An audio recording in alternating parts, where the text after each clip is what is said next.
Hello, everyone, and welcome to this month's edition of In the Grove. I'm Sue Heaton, and I'm so happy to see my co-host, Jeff Frankie. Hi, Jeff. Hey Sue, how you doing? It's good to see Oh, you. I We haven't know. been together for a while. It's been months. It Yes, really it has been has. a long time. I remember I ran into you once at the fitness center. I wasn't sure if that was you behind the mask, because Yeah, this day it's always a guessing game. I think it's Jeff. it So I is. saw you then, but that's the only time. Let me ask you, Jeff, how has all this affected you personally? Because we'll all come out of it with stories. It's of course it has my business, my regular job, and I normally travel every week. So I've only gone out probably since COVID started, maybe 7 times, which is usually what be a 2 month thing. It's been a year, so. So We're that's going to dealing be, with it. Everybody's healthy. I know a lot of people have caught COVID, but they've all been lucky enough to get through it. So, how which about you? hopefully the majority of people are supposed to. Unfortunately, I did lose two friends Oh, I'm sorry to to hear. the disease. Yeah, but they had some other issues going on that made them more vulnerable. But it's still a great personal loss, wonderful people in my life, and just part of the human tragedy that is going on. Yeah. Right. And then for me personally, I was furloughed and I'm still in a furloughed status. So Uh, it affects everyone. We all have a story coming out of this, whether you're learning to homeschool your child or you're learning to live on one income.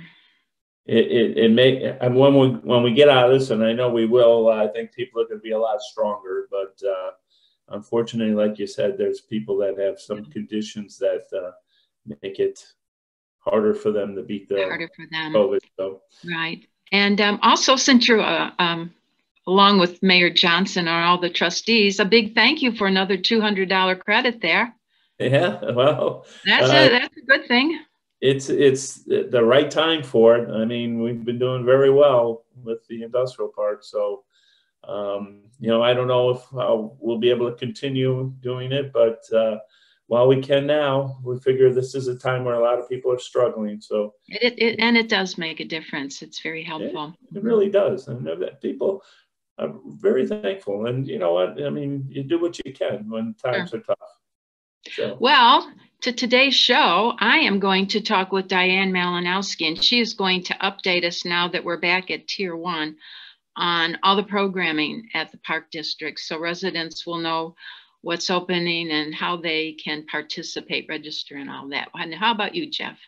I'll be talking to Bruce Janu from Elk Grove High School. He's a history teacher, but he also makes documentaries, and he did one called The Sacred Place, and it's the story of the Old Lynn concert series in a small little church out in rural Pennsylvania. And I guess it was almost 20 years that they held concerts there, a small venue, and it's finished up last year. And he did a documentary. It was very interesting to see it, and it'll be nice to talk to Bruce about it. Yeah, sounds like two great segments that we have coming up. Sure does. Right. Well, let's get right to it then. Okay, we'll be right Okay, back. well, right back with the program, everyone. Welcome back. Today, my guest is Bruce Janu from Elk Grove High School. He's a history teacher. Welcome, Bruce. Hey, thanks for having me. Hey, glad to have you. We're here to talk about a documentary you made. It's called the Old Lynn Concert Series. Can you explain what that is? Yeah, it's called This Sacred Place: The Story of the Old Lynn Concert Series. Oh, okay. It's a film about an old rural church in Pennsylvania, in northeastern Pennsylvania, in Susquehanna County. This church had been running the church was built in 1883. Okay. So it's an old, Methodist Episcopalian church that was converted into a concert venue back in 2000. And they've been running a series for singer-songwriters, acoustic singer-songwriters from all over the world came to this venue, and they did it, volunteers, put it together and had run it for 19 years, and it became one of the most renowned series that features acoustic folk music. Now, how did you get involved something in Pennsylvania? Are you from Pennsylvania? I am not. I'm from this area. I'm from the Chicago area. I grew up in Mount Prospect. Okay. It's very serendipitous how this all happened. This isn't my first film. It's actually my fourth film. Okay. My first film that I made was a documentary about the situation, the genocide, and the history in Sudan. Okay. And so when I was putting that together back in 2005, I was looking for music. And so I was online, and I was funding that movie all through my own pocket, put a lot of money on credit cards. And so I was looking to license music. And I stumbled across a website run by two singer-songwriters, Tom Flannery and Lauren Clark. Okay. And they had a lot of songs about the Rwandan genocide. And so I called them up. I'm like, hey, I'm this teacher. I'm making this documentary. Can I use your music? And both of them, Tom Flannery and Lauren Clark, said yes. Yeah. And then they said, we'll write you songs if you want. And so we built a relationship. They did the music for my first film. And it just so happens that both of them were involved in the Old Lynn concert series. Lauren was one of the, the people on the board. He's the guy who booked the artists. And so they worked on my first film. They worked on my second film, which was called Crayons and Paper, which told the story of a doctor who went to Darfur and other places working with Doctors Without Borders. And they wrote some music for that too. Okay. So when Lauren told me that he was ending the series, I'm like, I have to document it because it's such a neat thing. I went out there, I think in like 2010, when Tom Flannery was performing, and that was the first time I had met these guys. So I've only actually met them physically twice, once in 2010 and once in 2019 when I went out there to film for this documentary that just came out. Okay, you didn't do any filming in 2010. It was all in 2019. It was all in 2019. It was for the last show.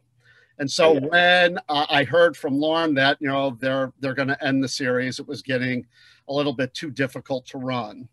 I'm like, okay, how would you feel about me coming out? The last show was on May 25th, 2019, coming out to film it. And I could, I thought it'd be great to kind of tell the story of this, unlikely thing, this church that is so old and has been home to, a music venue for, Sure. 20 years.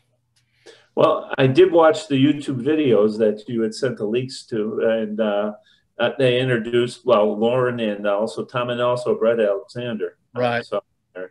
And all three different kinds of voices, but very strong. I could understand being in that small church kind of with the acoustics, how it would be really nice to be able to sit through one of those concerts. Yeah, the first time I was there, was in 2010 around, I think, and Tom Flannery was playing. That's why I flew out there to see these guys who, did so much for, my two films. And just sitting in that church and listening to the performances, it was really intimate, and it sounded great. Yeah. It was a little bit different going back. I mean, I was a little stressed out, with the cameras everywhere. I wasn't able to enjoy the show quite as much as I had wanted to, because I probably walked several miles that night because I had 3 cameras and I was doing it all myself. I had 3 cameras and I had a camera in the back on a big camera crane. So I was moving back and forth, trying to be quiet as the performances were going on in order to capture it the best I could. Was there drone footage? Did I see? Yeah, there is drone footage. Because the film was, I wanted to capture the last show, but also tell the story of the series and of the church as well. And so Lauren's like, you know, I've got a drone. I could film some drone footage. And I'm like, you've got a drone, Lauren? He's like, yeah.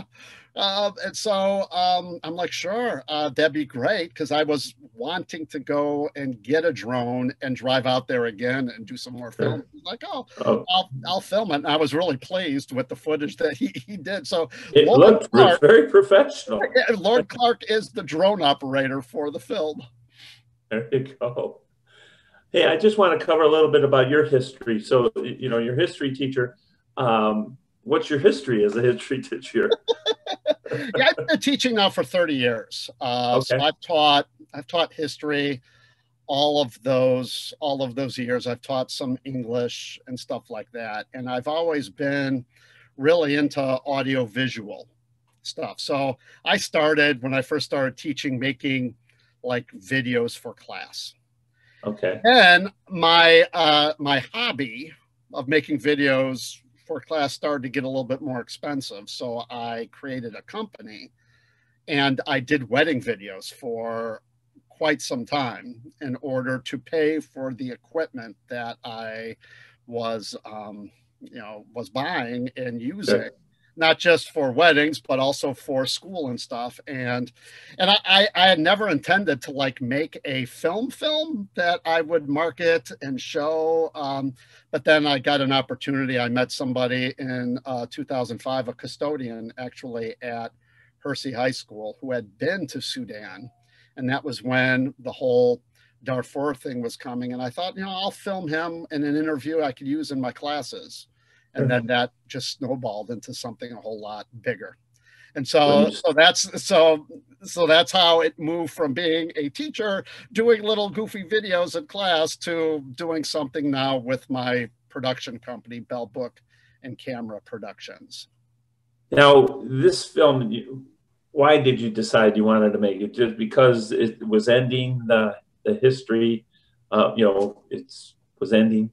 Yeah, that too. And I also wanted to, Tom and Lauren did so much for me in regard to, making the music for, my first two films. And they did it completely pro bono. Licensing music is really, really expensive. Right. And I couldn't really afford to license music, and they gave their music for free. And they spent countless hours making additional music that then would be used in, my two films. And I wanted to kind of repay that. And, and I was intrigued, when I went the first time to see a show that, wow, this it's in the middle of nowhere. This church is in the middle of nowhere. Kind of looks like an intersection out there in the middle of rural America. People get lost. I mean, it's literally, it's not even in a town. I mean, the town of Lynn doesn't exist. It's like at a crossroads. So it's part of Susquehanna County. Springville technically is the city that it belongs to, but it's a rural area. At one time it was known as Lynn, but it was never on a map. Sure. Yeah. So here's this middle of nowhere, and yet they were able to book some big names in acoustic folk music, and they came from Canada, all over the United States, from England, just to perform there. And so, 100 people, sometimes standing room only. It's not a huge. Oh, I saw it, on the film. Yeah, but they were able to fill it, and it was free to the community. So they didn't charge any, ticket price.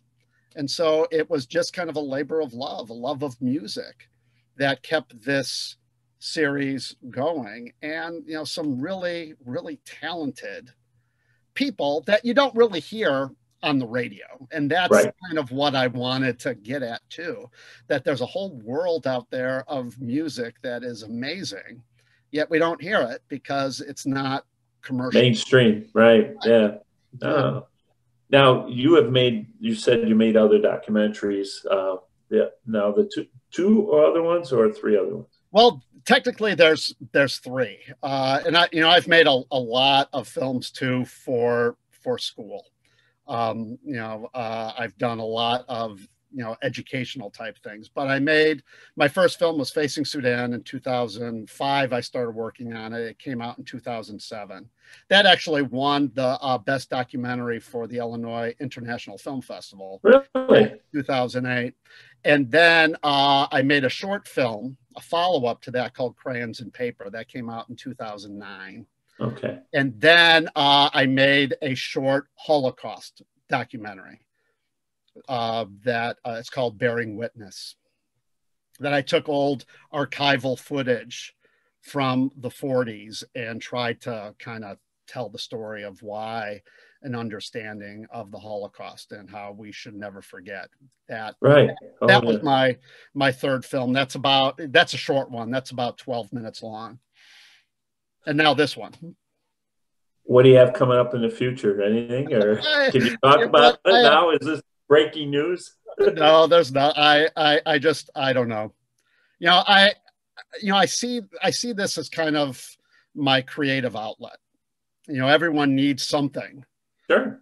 And this has been one way that I've been able to kind of, keep, my creativity up. And, I'm thankful for that. Yeah. Now you're working with students in a student film festival or something? Yeah, at Elk Grove, I'm the sponsor of the Elk Grove Film Club. And so we host an international film festival at Elk Grove High School. And so this is our 7th year. This year is kind of tricky. We ended up last year, our 6th annual, we did all virtual, obviously. But a lot of the films had been made before the pandemic shut everything down. And the pandemic, of course, has been going on. And so I'm still soliciting entries. And so we get, at Elk Grove High School, we get entries from all over the world for this student film festival. The qualifications are they have to be, 18 or younger in a secondary school. And so, so far I've gotten submissions from other places in the United States. I've gotten some submissions from Canada. I've gotten submissions from Iran, India, and Australia so far this year. And we've gotten them from all over the world in the past. Wow. Most from the Chicago area. And then we'd have a red carpet, and the kids that came, we would do the red carpet thing and we would film it. There'd be a kid interviewing the other kids. So it's been a really nice thing. I don't know how this year is going to go. I'm trying to get, submissions because we're going to have to do it virtually, but the submissions are open until April. And then it's April 23rd and it'll be streamed live. We'll do like audience voting like we usually do in person. Sure. But kids can go, any student, as long as the film is 10 minutes or under, they can submit it. And the website is cinestudentfilmfest.org. And we'll put it up on the bottom of the screen so people can look. Yeah. Which kind of, well, again, trying to do anything during COVID, obviously, so it has. Not only is it always a hard thing to do, but it's even double up. It's terrible to try to put something together right now. Yeah, and it takes a lot of energy. As someone who has been teaching, in Zoom. I mean, I'm in my Zoom classroom right now. I do whatever I can to try and make it like at least visually interesting and try to keep them, involved.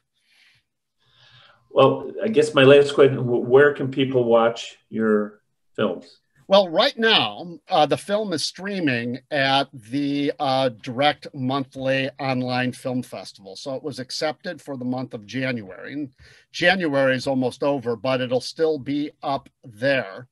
And the address, I think, is, I have to write it out. Well, we can get it and put it on the bottom of the screen, too. It's DMOF Fest.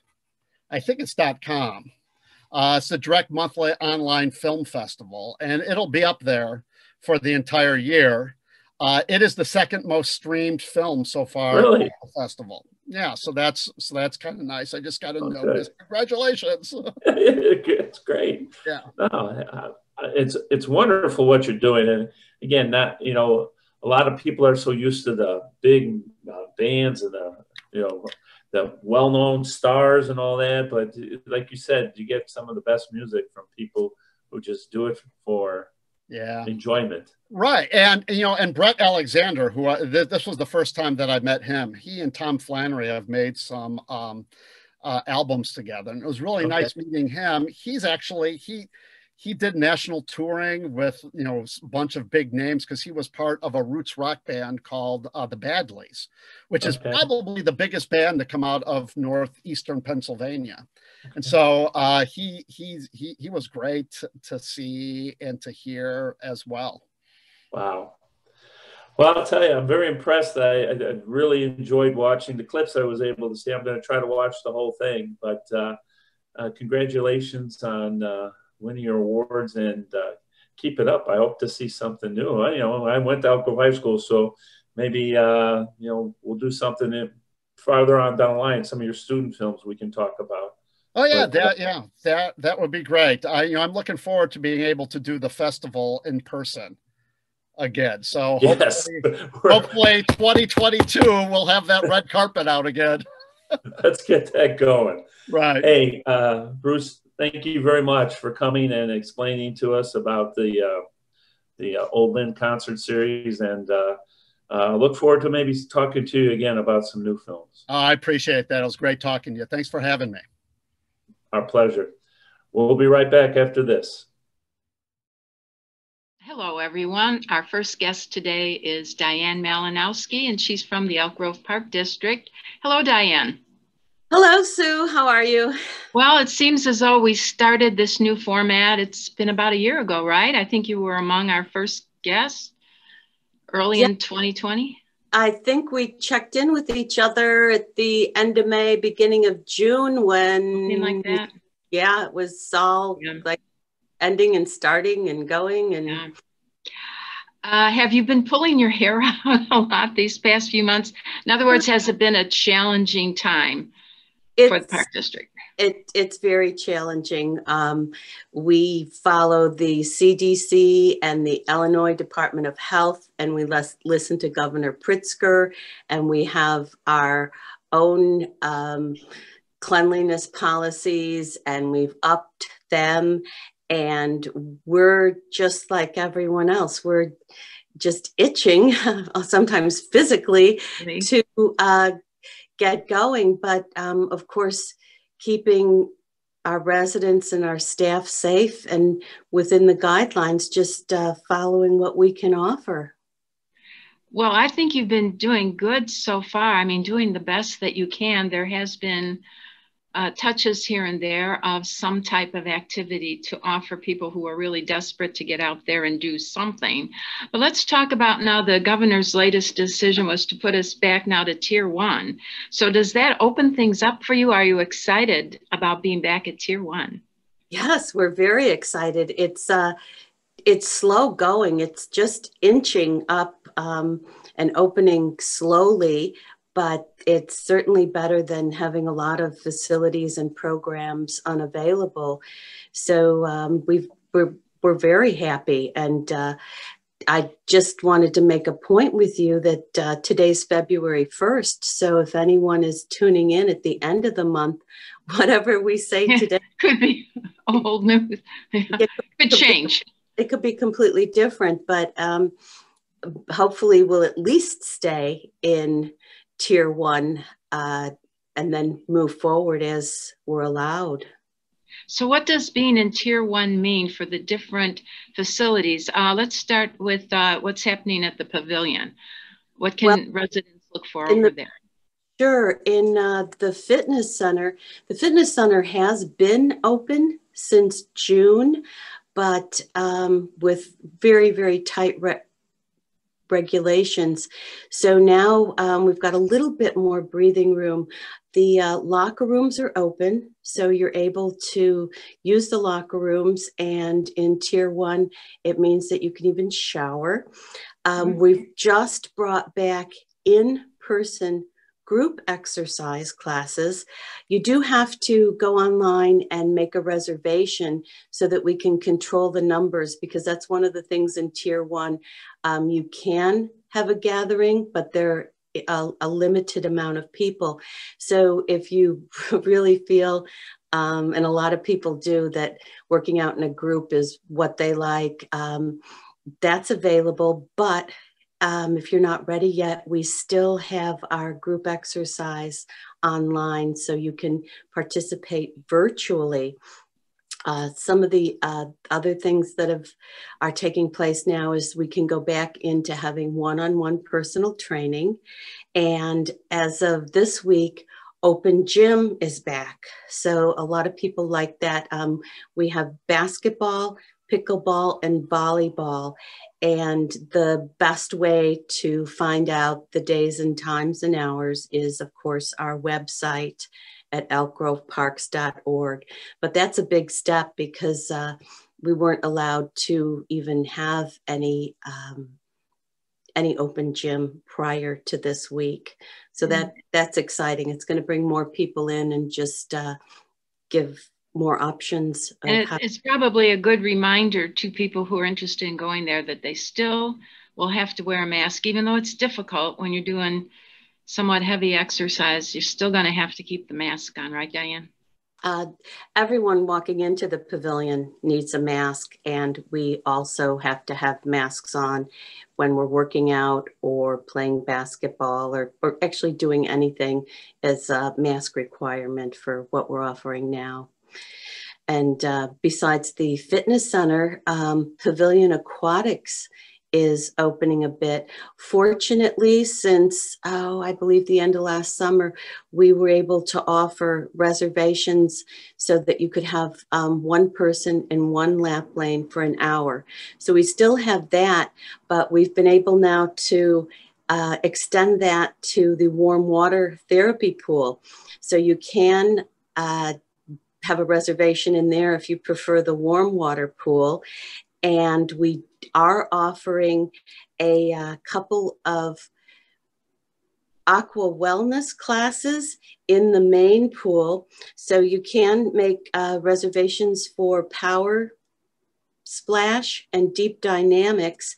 And we're going to move into having reservations for a small number of people, including the children, of course, in the lagoon pool.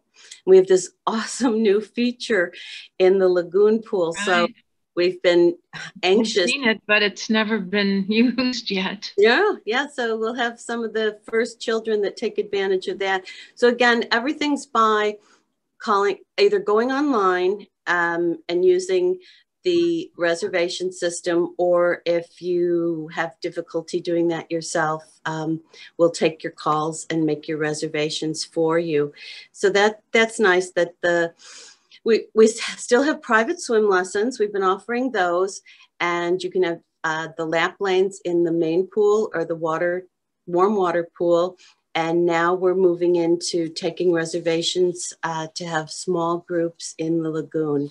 So that's a big move. Yeah. Yes. Diane, let's backtrack a moment to the pavilion. What about dance classes for children? Dance, that's great you asked. Dance is gone back into the classroom. So you can send the children or the adults taking the classes. They're allowed to come back. They have been back on physically in person on a limited basis, because everything bounced between, oh, you can come back. Oh, you have to be virtual. Oh, you can come back. So now you can come back, but you can also take your class virtually if that's the family decision or, the safest for you at the time. Okay. So dance is back in the pavilion, and the Audubon Skate Park is open. So that would seem like an easy place because of being outside, right? Well, it's the indoor park. Oh, indoor. Yes, we have an indoor skate park. So yes, of course, the outdoor one is open, but that's it's January. Right now, bring your sled instead of your skateboard.